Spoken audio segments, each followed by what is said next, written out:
ছেঁড়া, দাগ লাগা, আগুনে পোড়া কিংবা ইঁদুরে খাওয়া টাকা সাধারণত যেগুলো কেউ নিতে চায় না, সেই অচল নোটগুলোই এখন জীবিকার হাতিয়ার অশোকনগরের বনবনিয়া এলাকার বাসিন্দা সুনু বসুর।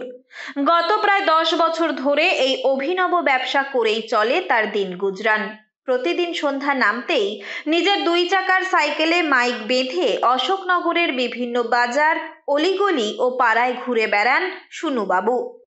টাকা বদল, টাকা বদল, ছেঁড়া নোট, কাটা নোট, টাকা বদল, টাকা বদল, টাকা বদল, টাকা বদল, ছেঁড়া নোট, কাটা নোট। টাকা মানুষের যে ছিঁড়ে টিড়ে যায় ইঁদুরে খায়, সেগুলো কালেকশন করি, করে আমরা কলকাতা দিয়ে আসি। আমাদের 2 পয়সা হয়, আমরা এই করে খাই। হয়তো মানে দাগ লাগা টাকাগুলো হ্যাঁ ঘুরে ঘুরে করি, সারাদিন ঘুরি, রোদে ঘুরি, চিল্লাতে পারি না, যার জন্য মাইকে এটা প্রচার করে করি। আমি থেকে বনবনি কিন্তু 10 বছর ধরে করি। বললাম 10 বছর ধরে আমরা ধরেন ওই যে রিজার্ভ ব্যাংকের সামনে বসে থেকে থালায় করে নিয়ে ওদেরকে দিই, ওরা একটা বাটা নেয়, আমাদের একটা বাটা নেয়। দিনের বেলা দুপুরে বেলা কষ্ট হয় রোদে, সন্ধ্যার পরে একটু বেরোয়।